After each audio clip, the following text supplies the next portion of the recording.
Hi all, my name is Chea Montia, and today we're going to discuss how cognitive biases can impact your money decisions.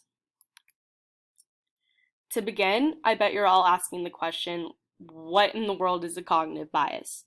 A cognitive bias is something that may cloud or limit your judgment that leads you to make irrational decisions. It's caused by the human brain perceiving information it believes to be true, but in fact is not.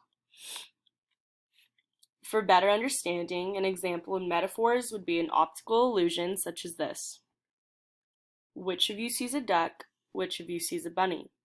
The truth is, you can actually see both. Like optical illusions, a cognitive bias can be described as a decision illusion.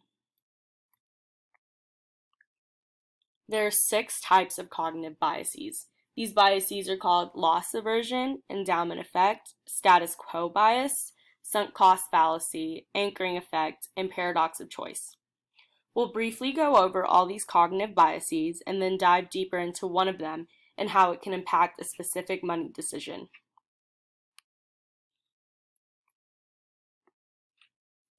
Loss aversion is when someone would prefer avoiding any certain kind of loss, even if it means acquiring something much larger than their original loss.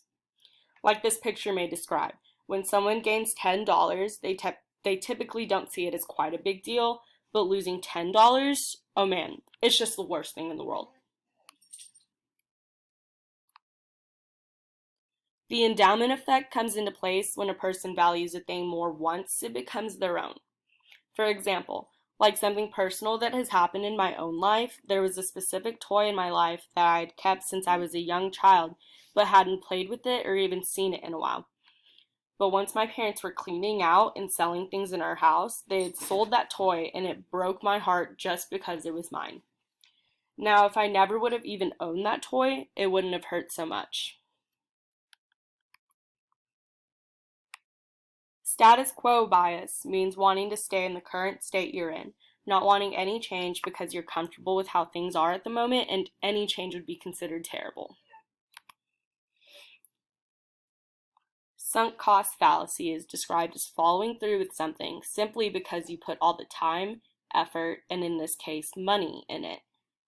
For example, I'm sure most of you may just eat whatever is in front of you at this age, but when you get older, you may order some food at a restaurant and midway realize you may have ordered far too much food, but you still full send it and eat it all because you're trying to get your money's worth of your food and don't want to let it rot in the fridge after taking it to go.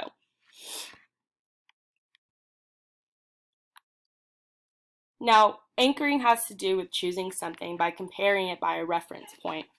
I don't know if any other fathers have done this, but I know when I go to the store with mine, he picks his steak by how it may look in size rather than how much it may actually say it weighs. Say that 2 steaks weigh exactly 10 pounds, but one simply looks better and looks larger. Which one would your dad choose?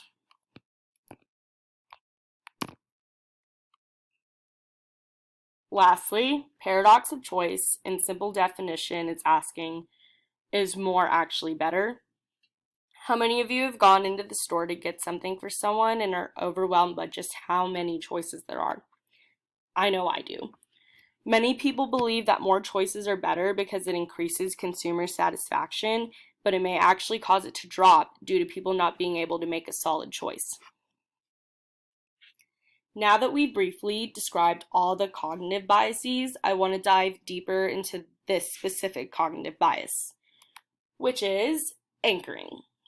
Specifically, how anchoring can lead to poor financial decisions or can simply impact a specific money decision.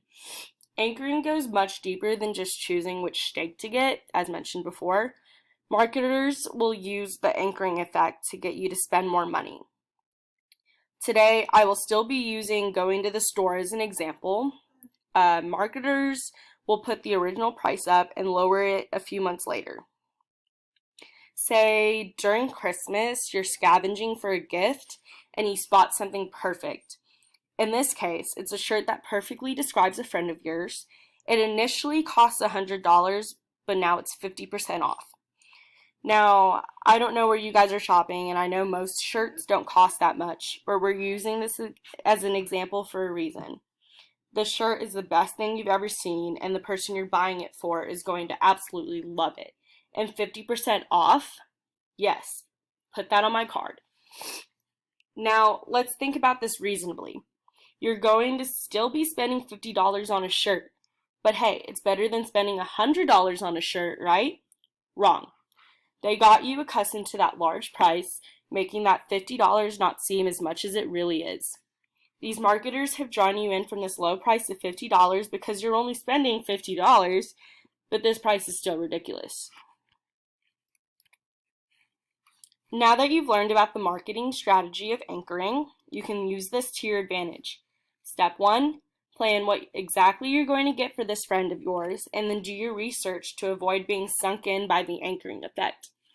See if you could find a better price, perhaps at a different store or even on a website. You could save yourself another $25.